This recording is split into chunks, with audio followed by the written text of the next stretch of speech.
And we're live. Good morning, everybody, and happy Monday morning. I'm sure a lot of you, with the daylight savings time changing and all of the calendars changing, everyone's going to be trying to figure out what time zones they're on and schedules of calls today. It's going to be a little crazy for the week, but give yourself some grace and still thrive with this. And we have Damara Murphy here today, one of our members, and she is excited to bring to you information on how she has been able to thrive in her life instead of just bearing the moments, right? So many times we just bear the moments or push through, but she has tips and tricks to share with us on how to thrive in those moments so you don't have to just bear through it. So we would love to know, how'd you do it? How'd you take that leap, Tamara, with everything you have going on in your life and the children? Tell us a little bit about you, who you are, and why this is important to you. Hi, my name is Damara, and I have coined myself as the UnNesting mom because I am a mom. I'm a wife and mom of four. Our children ages are 11, 8, 5, and 3. And right around when I had our third kid, it was like a running joke with my husband. He goes, "You're not nesting where you're preparing for baby and doing all the things and kind of like a nervous wreck for things to be perfect." He goes, "You're unnesting." And he was exactly right because I was overwhelmed. And then we had a fourth child, and it just was kind of like this steamroll of always being in constant toddlerville. I literally for a decade was nursing or pregnant for like a full decade. So I knew that I could not continue this way. I'm an educator by trade. My background is in sociology and education. So I'm big into people and groups. So my gift really has been to be very objective. And I guess to answer that as far as my introduction is I had to be objective with myself. And I knew that I had to do something different. And so I guess we'll talk about those steps today.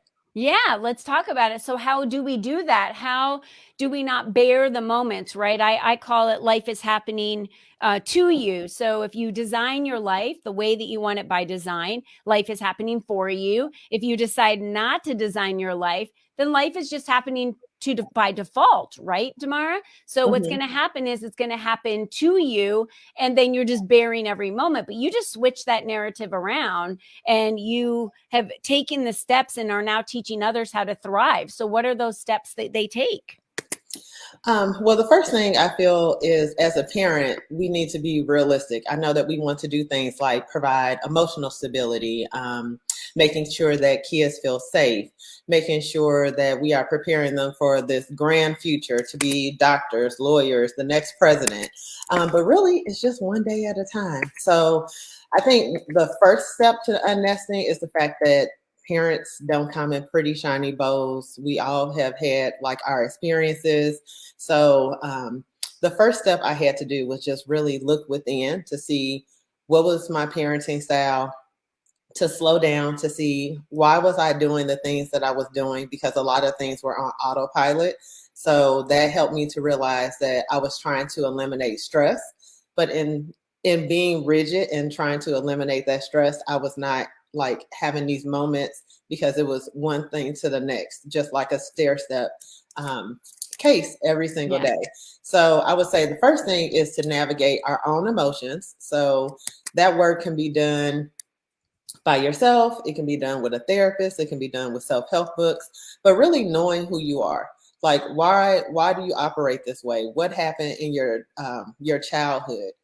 How did you come to be? Because studies are finding. I'm also really into the brain. So studies are finding that a lot of behaviors are pretty much automatic. A lot of things that we do 90% of the time are on autopilot. And a lot of traumas that we experience show up.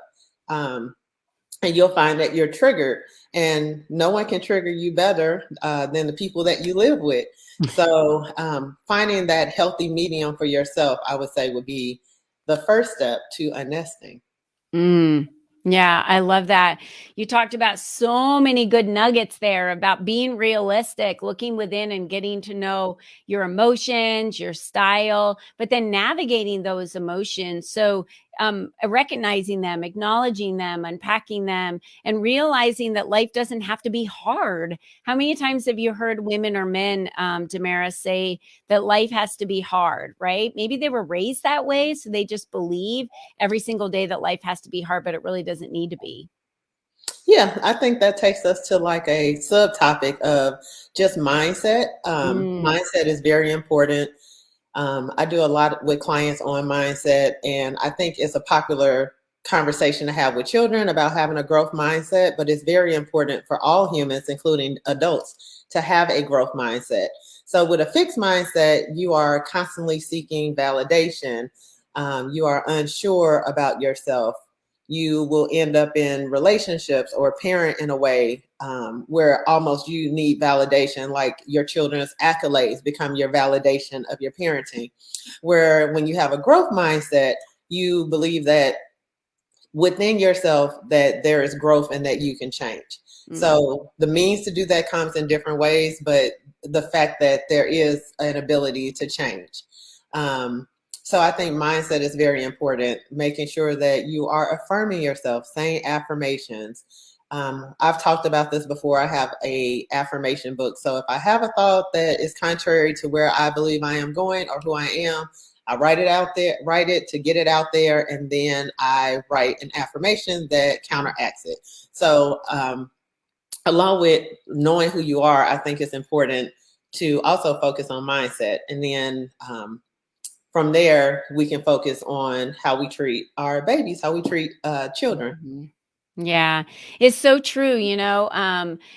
We've heard this quote or title or subject, whatever you want to call it. You can't pour from an empty cup. Yet, as mothers, as women, and I'm not saying that men don't do this because I believe that they do the same with the providing for the family and all the other responsibilities that they have, that we try to pour from an empty cup on a regular basis. And how much can you really squeeze out of an empty cup, to give to others? But if your cup is full and you know who you are and your emotions are in check and you're working on your mindset and you're being realistic about what you can and can't get done in a day, right? It creates that ease of life for us so that we're not feeling like we're pushing and pulling all the time, but like you said, we're navigating our emotions and being realistic about that and filling our own cups so that it's overflowing to fill into others. And even when we know when we're at our what they call wits end, I would say that's when your cup's empty. Mhm. Your emotions are higher, you're easily triggered, like you said, and then you're not feeling fulfilled at all. But the more that we're fulfilled, the more that we can provide that to others in a way that's soothing and calm and motivational and inspirational, right? Rather than feeling frazzled and like we're empty.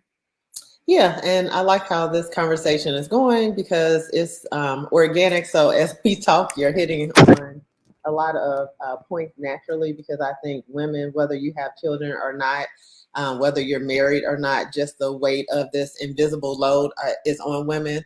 And it's cute. It's a cute term because I think most women have known that this load is not invisible and have known about it for a long time. But you bring up a good point about self-care, and I always tell clients that self-care is more than bubble baths. So I think as people are realizing, especially during the pandemic, that it's more than just burnout, but burnout is definitely real, is that we are getting a lot more information in terms of self-care. So self-care sounds nice if I go take a bubble bath or if you go to Target and get lost for a few hours. But then if you come back and your world is just as chaotic, or if as far as parenting, if there's been dad duties and things are not structured the way that you normally would structure them, then it doesn't really alleviate that much stress. So I think self-care has to go beyond that, that we're talking about activities that you like to do on a regular basis, making sure that you connect with friends. It was very big when I was pregnant. Um, just trying to preserve my energy and being a tired new mom that you Mm. lose connection almost naturally. But something about that energizes and sustains you. So I would definitely suggest making sure that you know to connect with friends and help them also fill your cup. And then the last thing that I would say about self care would be boundaries. That Mm. no is a complete sentence, and you don't have to explain yourself to anyone. And if you explain them yourself to them, then that's you being nice. But the boundaries are for yourself. So you can't control others, but the boundaries will help you to protect your time, your energy, your space, your finances, and things of that nature. Yes, girl. Totally. I would say that is so true. And we need to remember that. We need to remember that no is a complete sentence. So if you don't want to do something or you have a way that you do it and someone's telling you you need to do it differently, but it doesn't feel right to you, you know yourself best, right? So I love the boundary setting. The boundary setting also says a lot about your self worth. Let's remember that, okay? Because if you're allowing people to step over those boundaries and allowing people to control your emotions or control your day, then you're saying that it's not worth it, right? That you're not worth it for you to set those boundaries. And that should probably be number one thing, is setting boundaries for yourself, because then all the other things about being realistic and navigating your emotions and those things become a lot easier in your mindset for growth when you've set your boundaries and you know clearly what you're rooted in. That is such good stuff, Damara. Thank you for sharing that. So tell our listeners and viewers, how can they get in touch with you? How can they find you? And of course, we'll have you drop your information, as well. But how can they find you? Yeah, I am on the World Wide Web. I can be found at unnestingmom.com. So that's with two N's, UNNESTING mom.com.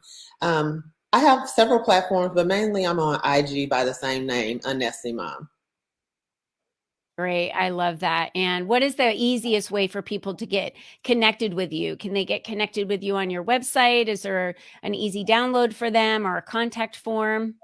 Yes, can subscribe to my newsletter. You can also, I'm doing for the month of March, I'm doing complimentary discovery calls, so I can be contacted that way. And then I have some free gems, including that no is a full sentence boundaries if you subscribe. I love that. That's great. You guys want to jump on in the month of March? You've got 15 days left to be able to jump on her schedule and get a call with her. And really, this is number one to success. I just want to share that with everyone right now. So many people tell me, I just want to work on my business growth. I'm not interested in self development. That is the wrong way to look at growth in your business. Your business can only grow to the extent that you do. So when you're ready to set your boundaries, when you're ready to set your mindset for growth, when you're ready to fill your cup, when you're ready to navigate your emotions and say no to things, then your business will grow. But you've got to have these things in place, because we can't do one without the other. Just Very it doesn't true, happen. because who Doesn't you happen. are is how you'll show up wherever you go. That's correct. How you do one thing is how you do Yes. everything, right? Damara said it perfectly today. Well, thank you, Damara, for joining us here on the Take the Leap, Had She Do It show.